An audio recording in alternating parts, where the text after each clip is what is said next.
Final de semana aqui na tela da sua TV Arapuã, no programa que você já é de casa, né? O Saúde Você.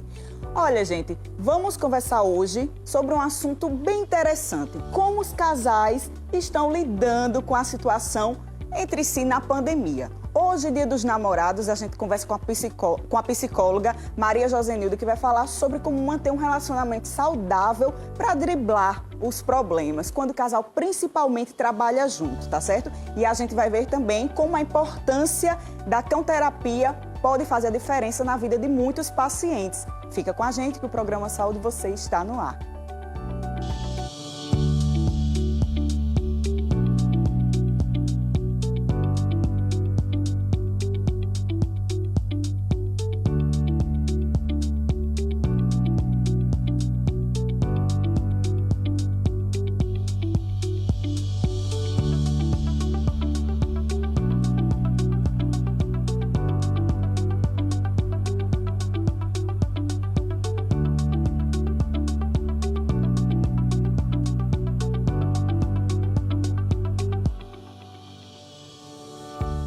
Começando mais um Saúde Você na tela da sua TV Arapuã.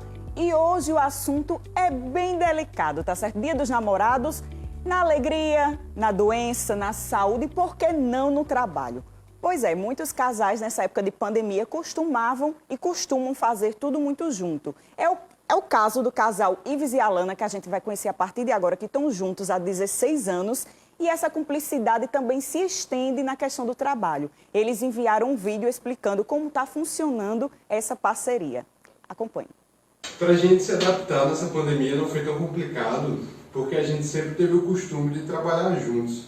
Acho que desde 2010, que de alguma forma a gente trabalha junto. Essa pandemia, para a gente, não teve um impacto negativo, como teve para algumas pessoas, porque a gente passou a ficar mais tempo juntos, né, e fazer mais atividades juntos, mais do que o que a gente já costumava fazer. Como a gente faz tudo junto, então a gente precisa ser extremamente organizado.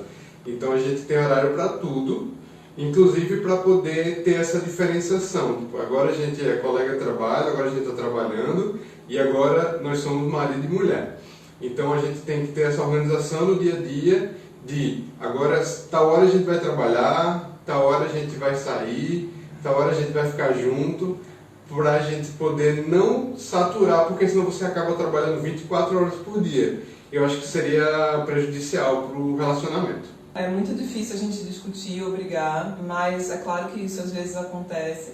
E quando acontece, a gente sempre tenta não dormir brigado, né, ou, enfim, intrigado. O que a pandemia trouxe de aprendizado foi a gente conseguir ser mais organizado com relação a tempo, né? Acho que justamente pelo fato de estar mais presos em casa e não poder fazer, enfim, outras atividades, né? Até mesmo cozinhar em casa, novas receitas, enfim, foram muitos processos que nos fizeram aproximar mais um do outro, né? E também organizar mais a nossa rotina no dia a dia. Hoje é comemorado o Dia dos Namorados e a vontade de estar junto quase sempre, principalmente, acontece no início do namoro, do relacionamento, de forma geral. E muitos casais costumam fazer tudo junto até na hora de executar pequenas atividades. Mas até que ponto isso pode ser saudável ou não? E nessa pandemia, muitos casais tiveram que trabalhar junto em home office. E como separar os problemas profissionais dos pessoais? É justamente isso que a gente vai conversar a partir de agora com a psicóloga Maria Josenilda. Seja bem-vinda ao Saúde Você de hoje. Dia dos Namorados, muita gente namorando, muita gente não namorando, muita gente casado. Nessa época de pandemia, a gente tem que ser sincero de que a questão dos divórcios vem aumentando também, ou muitos casais se aproximaram, né? Bom dia, né? Bom dia a você. É tudo muito novo para todos nós, né? E como você já abriu o programa dizendo, realmente é bem complicado nesse momento de pandemia, né? A gente entender o que é realmente ser junto. Estar junto, todos estamos, mas ser junto, como seria esse relacionamento, né, dessas pessoas que costumam estar juntas. Então, é um pouco complicado, Porque às vezes a minha vontade não é a vontade do outro, a vontade do outro não é a minha vontade. E como fazer esse interim?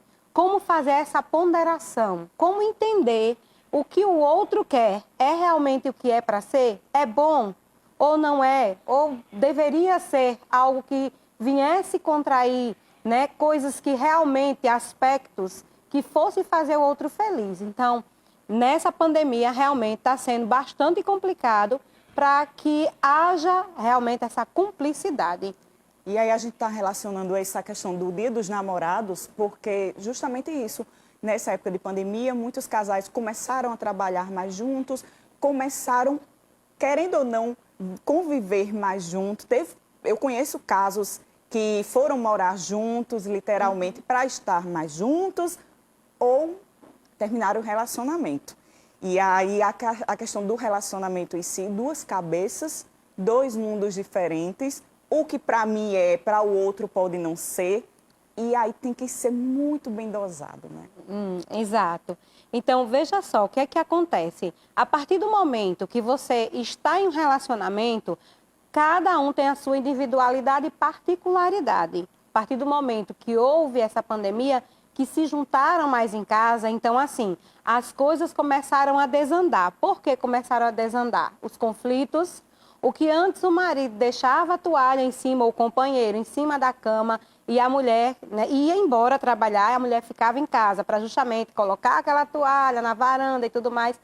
Agora ela faz isso e ele vê ela fazendo e ela reclama, porque de certa forma o nosso cérebro prega muitas peças e a gente entende que aquela forma ali está totalmente desalinhada, porque ele está em casa. Então ele poderia muito bem colocar a toalha onde deveria ser.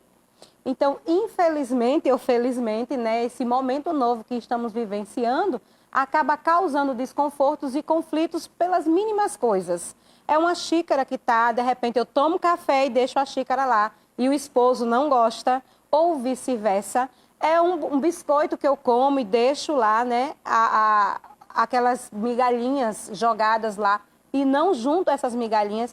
Então, tudo isso vem contribuindo para conflitos conjugais. E os consultórios, acredito, estão cheios de casais. E eu trabalho com a terapia de casal e vejo que muitas vezes eles dizem assim, já muitas pessoas chegaram e disseram assim, nossa, por que eu tenho que estar aqui para conversar isso com você? Nós poderíamos conversar em casa. E aí eu falo, né, é porque vocês não estavam se escutando.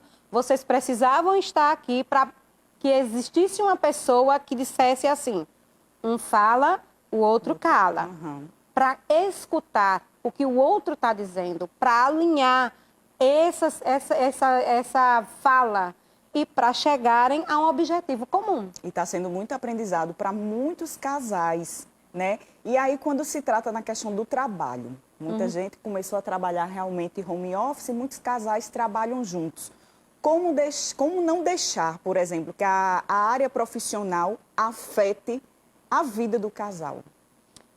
Aí é bem complicado. A situação realmente de estar em casa trabalhando juntos é bem complicado. Por quê? Novamente, vamos lá para o nosso cérebrozinho. Ele trabalha vendo os dois em casa. Então, tá os dois em casa, não estão em outro ambiente.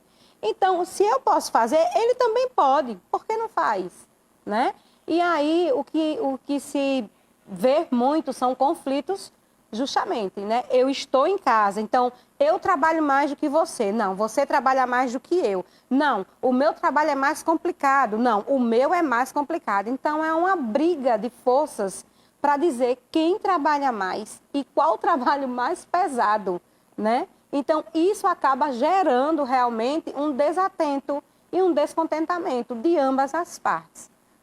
Tanto que tem casais que já estão pedindo para voltar para as empresas porque já não suportam mais essa condição de estarem dentro de casa, né, juntos. Ou volta para a empresa ou separa.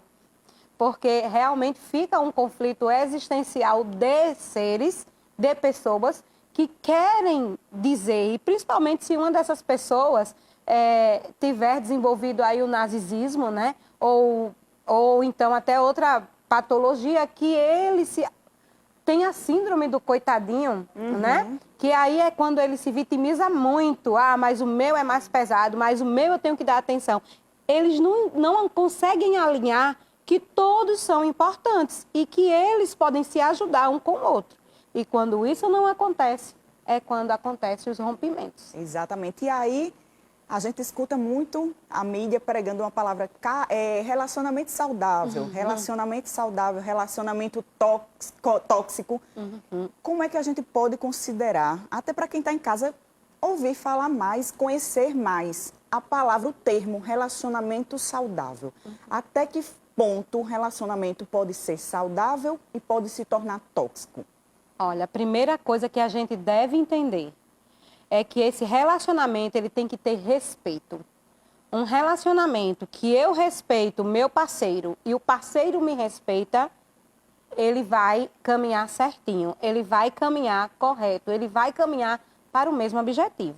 Mas a partir do momento que eu, enquanto parceira, começo a invadir a privacidade do outro, porque vamos lá, estão lá trabalhando, de repente o parceiro deixa ali o celular à vontade, a parceira vai lá, pega o celular para estar olhando, e às vezes o que diz respeito ali sai fora de desalinho, descontextualiza uma simples palavra ou simples figurinha que colocou ali para outra pessoa e descontextualiza todo o que realmente queria falar. Principalmente nessa era de WhatsApp, né, que as pessoas estão trabalhando realmente, usando muita rede social. A questão das figurinhas, como a senhora está falando, é muito importante falar isso. Exato. E nisso, quando faz essa descontextualização, acontece justamente algo que, mas eu não queria fazer isso, essa figurinha não quis...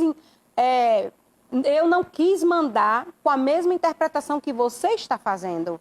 Meu intuito foi outro, né? Mas a gente se acorda e eu não vou mais fazer isso, enfim. E não é a questão de não fazer, porque cada um tem a sua privacidade. Como você me perguntou, a gente tem que começar pelo respeito, pelo diálogo. É um relacionamento saudável. Respeito, diálogo, troca mútua. Tá, hoje você vai fazer tal coisa, amanhã eu faço. Então, não é um se anular para dar vida ao outro. É os dois, de comum acordo, como diz lá, né? Na saúde, na doença, na pobreza, na riqueza, podendo ou não podendo, né? E são falas minhas agora, já no finalzinho.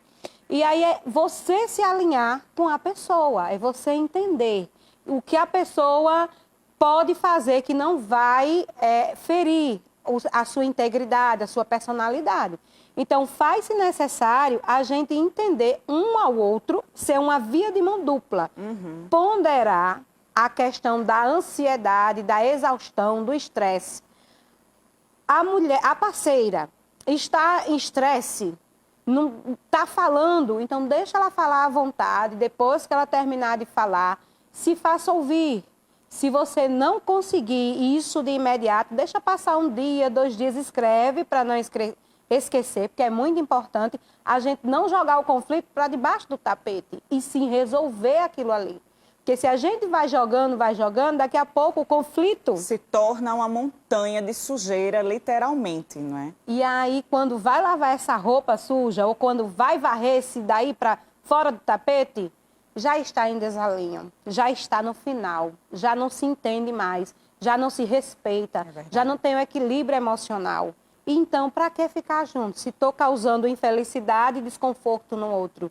Então, né, melhor estar separado e feliz do que estar junto só para manter ali, né? Enfim. Exatamente. E é sobre isso que a gente vai continuar conversando no próximo bloco. Relacionamento saudável, até que ponto pode ser, pode não ser nessa época de pandemia, tá certo? Daqui a pouco a gente vai conferir também uma matéria super bacana, só falando sobre a cãoterapia, que pode ser contribuído sim na vida dos pacientes aqui em João Pessoa. Daqui a pouco a gente volta.